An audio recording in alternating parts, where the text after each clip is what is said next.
اللہ الرحمن الرحیم ارحموا من فی الارض یرحمکم من فی السماء۔ دیکھو دو ایک باتیں ہیں۔ سب سے پہلی بات، یہ بارش کی وجہ سے جو حالات پیش آئے، کتنے متاثر ہو گئے ہم لوگ۔ ظاہری بات ہے تکلیف میں آ گئے لوگ۔ میرے بھائیوں، فلسطین کب سے پریشان ہے، کب سے پانی نہیں ہے، کب سے کھانا نہیں ہے، کب سے کپڑا نہیں ہے۔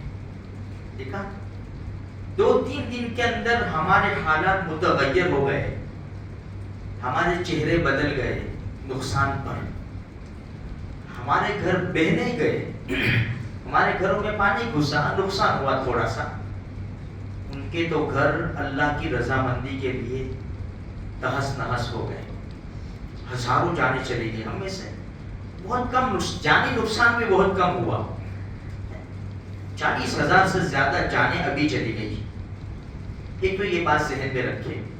اس لیے میرے بھائیوں ہمیشہ یاد رکھو، دنیا کے اندر جہاں کہیں بھی مسلمان پریشان حال ہونا تو میرے اوپر اثر پڑنا چاہیے۔ وہ پریشان ہیں، میرے دعا کے لیے ہاتھ اٹھنے چاہیے، میرے جیب سے ان کے لیے صدقہ خیرات نکلنا چاہیے، میری رات کی نیند قربان کر کے 2 رکعت نماز پڑھ کے تہجد کی اللہ سے دعا کرنی چاہیے۔ ایک بات تو یہ یاد رکھو۔ دوسری بات یہ ہے کہ یہ بات کئی بار بتائی، جب کورونا آیا تھا، اس کے بعد جیسی وبا، جو کچھ بھی آتا ہے، دیکھو حدیث میں کیا ہے، تم زمین والوں پر رحم کرو، آسمان والا تم پر رحم کرے گا۔ ایک یہ حدیث ہے، الید العلیٰ خیر من الید السفلیٰ، اوپر والا ہاتھ بہتر ہے نیچے والے ہاتھ سے، یعنی دینے والا بہتر ہے لینے والے سے۔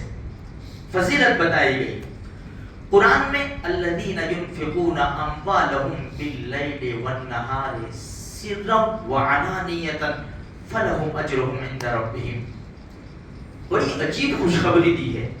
وہ لوگ جو اپنے مالوں کو خرچ کرتے ہیں، رات میں بھی کسی کو پتہ بھی نہ چلے، دن میں بھی چپکے سے، علل اعلان، بھائی میری طرف سے اتنی پانی کی بوتل، میری طرف سے اتنے چاول، میری طرف سے فلاں فلاں فلاں، تاکہ لوگوں کو ترغیب ہو۔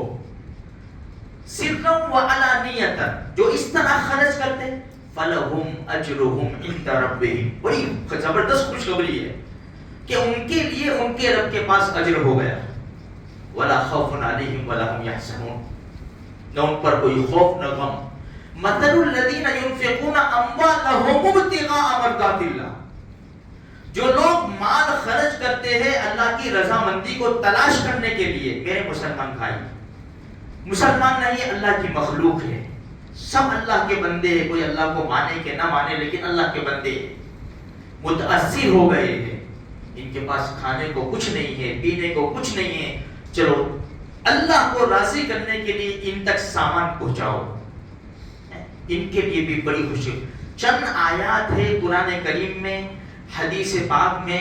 اس لیے میرے بھائیوں ہمیشہ ایک بات یاد رکھو، ہمارے محلے کے رہنے والوں کے اوپر ہماری نظر ہونی چاہیے، رشتہ داروں کے اوپر ہماری نظر ہونی چاہیے کہ کون کس حال میں زندگی گزارتا ہے۔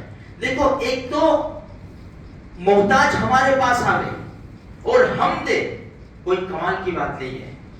ہم محتاج کا دھیان رکھیں، ہم محتاج کو تلاش کریں کہ کس کو ضرورت ہو سکتی ہے، اس کا دھندا کیا ہے، اس کا روز کا ہے، روز 300 روپے لاتا ہے نا، آج یہ 2 دن سے گیا نہیں ہوگا، اس کے وہاں ہوگا کچھ بھی نہیں، مانگے گا نہیں، ہے کسی سے قرض دے گا، کوئی قرض بھی دے گا نہیں دے گا۔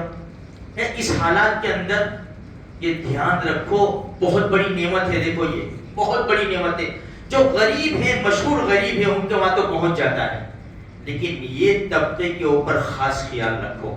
دوسری بات یہ ہے کہ بہت سارے لوگ ایسے ہیں کہ جو منتھلی، جیسے صدقہ ہے، خیرات ہے، زکوٰۃ کی رقم ہے، وہ نکال لیتے ہیں الگ، تاکہ سال پورا ہونے پر ان کے لیے آسانی ہو جائے۔ اچھا، اب دیکھو ضروری نہیں ہے کہ رمضان میں زکوٰۃ نکالو، زیادہ ثواب کب ہے؟ جب غریب جو زکات کا مستحق ہے جب زیادہ محتاج ہو اس وقت دیا جائے نا وہ زیادہ ثواب ہے. اب ہم نے شروع کیا نکالنا شروع کیا ایک جمع کرنا شروع کیا رمضان کے لیے. اب رمضان آئے گا ہم زکات دیں گے, ہمارے اوپر زکات فرض ہوگی. بھائی میری زکات نکلتی ہوگی 50,000 لاکھ روپے 2 لاکھ جیسی جس کی بھی نکلتی ہو. ابھی چند مہینے ہوئے میرے پاس 10,000 20,000 جس کی جیسی زکات میرے پاس جمع ہو گئے. تو یاد رکھو مسئلہ ایڈوانس زکات بھی ہم ادا کر سکتے ہیں. جیسے رمضان کے مہینے میں ہمارے اوپر ہوگی نا تو ایڈوانس بھائی ہوگی, لیکن ہم پورا حساب لگائیں گے رمضان کے مہینے میں کہ میرے پاس ابھی کتنا مال ہے, میرے اوپر کتنی زکات. بھائی مثال کے طور پر 50,000 میرے اوپر زکات آتی ہے, اس میں سے 20,000 تو میں نے ادا کر دیے, ایڈوانس ادا کر دیے, اس کو مائنس کر لیں. تو بہت سارے لوگوں کی بہت اچھی عادت ہوتی ہے کہ بھئی وہ پہلے سے فکر کر کے زکات کی رقم نکال لیتے ہیں, تو وہ زکات کی رقم ابھی زیادہ مستحق ہے. غریب لوگ جو زکات کے مستحق ہے ان تک کسی بھی شکل میں پہنچا دی جائے. تو میرے بھائیوں یہ جو حالات ہوتے ہیں تو تھوڑا سا ہم اس میں تھوڑا سا کام کر لیں گے نا تو کسی نہ کسی کی دعا لگ جائے گی, انشاءاللہ بہت بڑا فائدہ ہوگا. الحمدللہ نوجوانوں نے بہت اچھا کام کیا, اللہ قبول فرماوے. ایک مسئلہ پانی کا, دیکھو یہ جو پانی بہتا ہے اس میں جیسے بعض راستوں پر گٹر کا پانی مل جاتا ہے, ٹنکی میں مل جاتا ہے, اس طرح مسئلہ بہت آسان ہے. بھائی پانی کے 3 وصف مانے جاتے ہیں, رنگ, مزہ اور بو. جب تک یہ نہ بدلے, سمجھے, جیسے بھائی پانی تو آتا ہے, ملا ہے پانی, لیکن اس کی بو بھی کوئی نہیں آ رہی ہے. بو آتی ہے خلاص گیا, ہم استعمال نہیں کر سکتے. لیکن بدبو بھی نہیں ہے, اس کا کلر بھی چینج نہیں ہوا اور اس کا مزہ بھی چینج نہیں ہوا, بالکل اچھا پانی ہے. تو اس میں پھر شک نہ کرے کہ اس میں وضو ہوتا ہے کہ نہیں ہوتا وغیرہ کچھ, اس میں شک نہ کرے, اس پانی کو استعمال کرے. 3 چیزوں میں سے اگر ایک بھی چیز بدل گئی, رنگ, مزہ اور بو, تینوں میں سے ایک بھی بدل گیا تو پھر وہ پانی بیکار ہے. اس لیے ہر انسان یہ مسئلے کو اپنے اپنے مکان, اپنے اپنے ٹنکی میں حل کر سکتا ہے. تو میرے بھائیوں دعائیں بھی خاص کریں.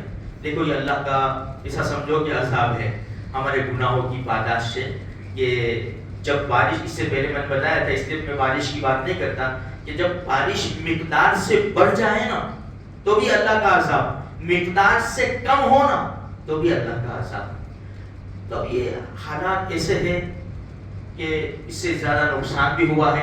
اللہ تبارک و تعالیٰ سے معافی مانگے, استغفر اللہ استغفر اللہ استغفر اللہ, زیادہ سے زیادہ استغفار کرے اور مسلمانوں کے لیے خاص دعائیں کرے, پوری دنیا کے مسلمانوں کے لیے, اور اپنی اپنی طاقت اور استعداد کے مطابق جو جس کی بھی مدد جس شکل میں بھی کر سکتا ہے اس طرح مدد کرے. اللہ تبارک و تعالیٰ کہیں سنی باتوں کے اوپر ہم سب کو عمل کرنے کی توفیق عطا فرمائے. آمین.